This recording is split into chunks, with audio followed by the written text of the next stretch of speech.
Quantum states or qubits are the quantum equivalent of classical bits.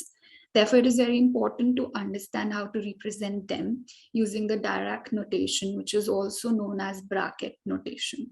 So to understand this, we need to understand the concept of state vector, which is essentially just a vector with the probabilities of being in different states.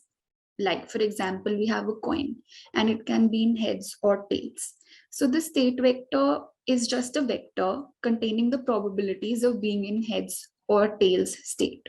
So in case the coin is in the head state, then the state vector is 1, 0. Here 1 represents that it is in 100% probability of being in head state, and 0 represents that it is in a 0% probability of being in tail state, which is obvious because we know that the coin is currently in the head state. And likewise for the tail state, we put 0 before 1, indicating that probability of being in head state is 0 and in being tail state is 1. So this state vector just consists of a vector, which is a row vector or a column vector that is one-dimensional in size. And the values of the elements in this vector represent the probability of being in a particular state. And this is a vector which is used to represent quantum systems, which we'll see shortly. So we want to represent qubits using the state vectors because qubit is the quantum equivalent of the classical bit. So classical computing is based on bits 0 and 1. Likewise, quantum computing is based on qubit. Therefore, it is important to understand what a qubit is and how to represent it. Qubit stores binary information just like the classical bit because of the bit. Here, bit stands for binary and Q stands for the quantum version of it. And it gives the output in the well-defined state of 0 and 1 only. So when we measure a qubit, we get 0 or 1, just like the classical bit. So how is a qubit different from classical bit? It is like a more general version of the classical bit. It gives the same output as it, but the only difference is that we can manipulate it while it's not being measured using quantum mechanical principles. Like while it's not being measured, it's in a state of superposition and various other quantum mechanical operations can be done on it. But finally, when we do measure it, what we get is the classical response of 0 or 1 only. So how is 0 and 1 represented in the form of a qubit is using the qubit notation, which is basically a state vector. Again, so this is a column matrix with a 1D size. And over here, 1 is the probability of being in state of 0. And 0 is the probability of being in state 1. So we call this term ket 0, which essentially means that the qubit is 100% in 0 state and a 0% in 1 state. That is, the qubit is currently in the 0 state. And if we have 0 before 1, then this means that the probability of being in 0 state is 0 and in being 1 state is 100%. Therefore, ket 1 represents the state of being in state 1. So just what we saw was the Dirac notation, which this whole video is about, which is also known as bracket notation. This symbol is for ket and it represents a column matrix.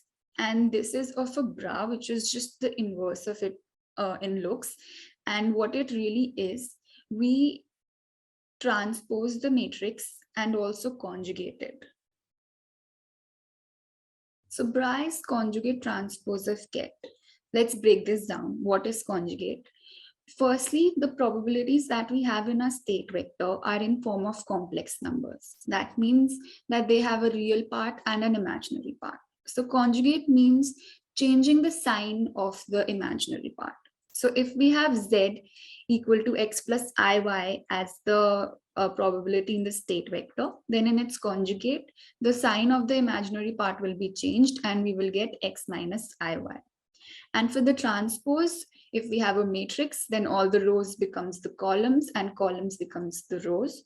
And if we do both of these things together on a ket, what we get is a bra notation.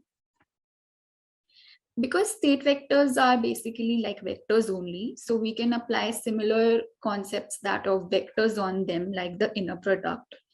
So before going into math of it, what really is an inner product? If we have two vectors and there is an angle between them, and supposedly we have a light source and we project the light source perpendicular to this arrangement, then the shadow of this particular vector on this blue one, basically the projection of the shadow is the inner product that we get. So what is inner product? If we take a ket and a bra and multiply them together, what we really get is a row matrix multiplied with the column matrix, which is linear in nature, and we get a particular number in the end. So what if both ket and bra are of the same vector? So that would mean that we have a vector like this and another vector of equal length and with 0-degree angle in between. So what we'll get is a pure superimposition of the projection of the vector when the light falls on it. So basically what we'll get is the length square of the vector's length, because this is if we look at this and put this in under root, that's the formula for the length of a vector, and because the under root is missing, so this is equal to length square. And what about if the two vectors are taken and the inner product is taken and we get the value of 0, like in this case? Then that means that the two vectors are perpendicular to each other, because if they will be perpendicular like so, and the light source will also be perpendicular, then there will be no projection of this vector on this one. So we will get the answer to be as 0. That is, this part will be equal to 0 because there will be no projection on the blue vector, like in this image. So continuing on the concept before, if the A and B vectors are same, then the projection of A on B will be the superposition of it, like we just saw. So we will get length square. And this is how we can find the magnitude of a state vector. And if we want to normalize it, we just need to take that particular vector and divide it by the magnitude that we've calculated earlier. Normalization basically means that the vector has a length of 1. So if we apply this formula on the particular vector, the length squared will be equal to 1, because the length of both the vectors is 1. And just like we saw, the orthogonal case is when A vector is perpendicular to B vector. So if we throw light perpendicular to B, then we will not get a shadow or projection of A on B. So we will not get anything. That means the length of that particular vector is 0. So if it's 0, then that means if on inner product of two vectors we get 0, then that means that the two vectors are perpendicular to each other, or we can also say it to be orthogonal. So this inner product is just like the dot product we have with vectors. So we can represent it using the cos representation as well, because we're basically looking at vector A and its projection on vector B. And we know from trigonometry that this part is equal to A cos theta. So we can use the cos notation as well, which we all are pretty familiar with already.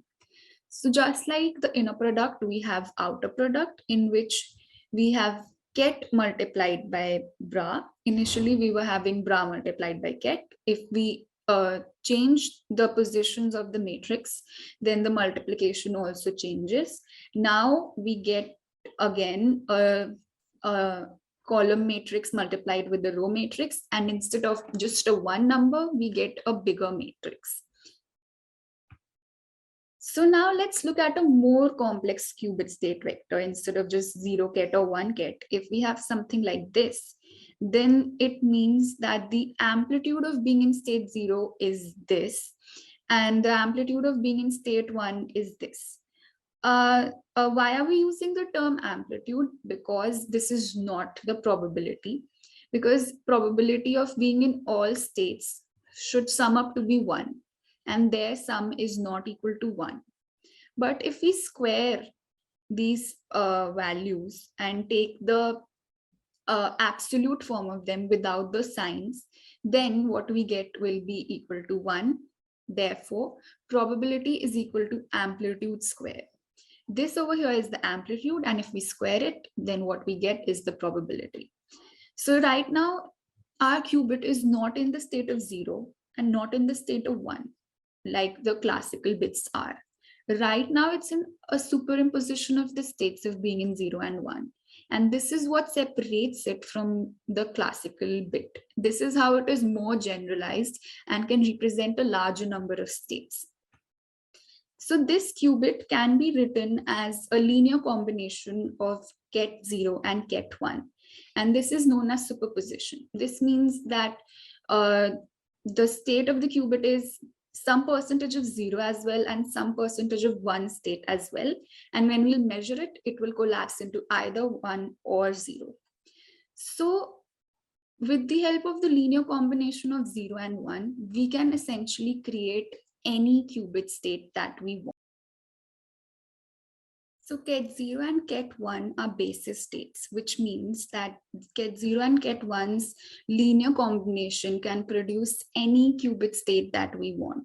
Infinitely, all possibilities are covered by this linear combination.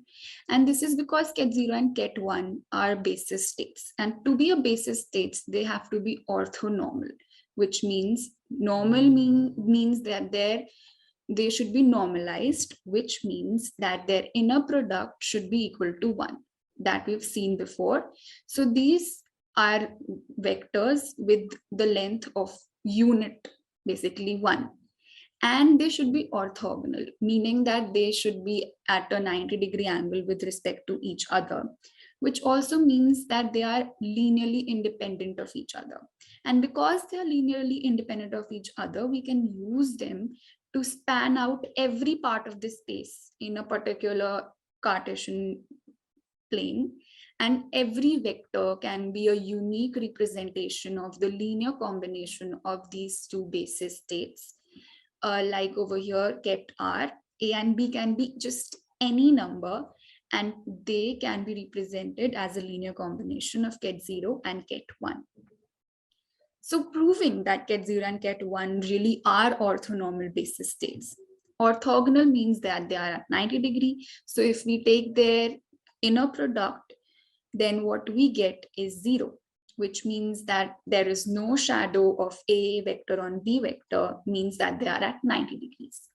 And they need to be normal, which is normalized. So if we take their inner product with themselves, then what we get is 1. And we just saw earlier that if we take the inner product of a vector with itself, and what we get is the length square of that particular vector. And if it's 1, then it means that the length of the vector is 1, and therefore it is normalized. So we got the inner product of the vector with the same vector equal to 1, which means it's normalized. And with that of the other one, like 0's inner product with 1 gave us 0, means that they are at 90 degree with each other. So this proves that both ket 0 and ket 1 are the basis states, and we can represent any qubit state with the help of these two. So summarizing what we've learned, that they are orthogonal, that is perpendicular to each other, and normalized, that is equal to 1 in length. So this is what the image we get, that they are at 90 degree and they are at 1 unit's length. So we get a unit circle which can represent any point. And if you look at this is simple vectors that we've learned before. You can think of ket 0 as x-axis and ket 1 as y-axis, and a unit circle of them can represent essentially just any point on the plane, and therefore they are used to represent the qubit states. And they can represent all possible vectors in a 2D Hilbert space. Hilbert just means multi-dimensional vector space, and over here the dimensions are 2, therefore you can consider it as 2D. And why are the dimensions 2? Because qubits are bits, so they represent just binary states of 0 or 1 or anything in between them. So there are just 2 states when we finally measure. Therefore we have a 2-dimensional space and not an n-dimensional one. And now just putting everything that we've learned together into a more understandable way in terms of qubits. So this is our unit circle, which can represent any qubit that we want. And any qubit can be represented by this equation, which is called as psi ket, which is some proportion of A is that of 0 state and some proportion B is that of 1 state, and the linear combination gives us the state vector. And we've understood by now that A and alpha and beta are complex numbers and they are called amplitudes. Now, if we want to know that once we measure the qubit, will it collapse to state 0 or state 1, then we can take the inner product of state 0 with the psi ket that we have, like so, and square it and take its absolute term. When we simplify this, we get something like this, and we know that the 0 vector with the 0 state vectors inner product with itself gives us 1, and with that of 1 gives us 0, which was proved earlier. And so we get alpha squared as the probability of this psi ket being collapsing to the state of 0. Likewise, when we do the same thing for measuring it in state 1, we get beta square. So this points to the fact that the probability of being in state 0 can be taken as the square of this amplitude before it, and same for state 1, like we've discussed earlier as well. And this is in coherence with the law of probability, that the sum of all the probabilities of being in all the states that are possible should be equal to 1. So alpha square plus beta square does equal to 1 when we calculate it, because the vectors inner product with itself is equal to 1 because it's in a normalized state. And this is the basics of representing a qubit using the direct notation or the bracket notation. And I hope that this made sense to you. Thank you.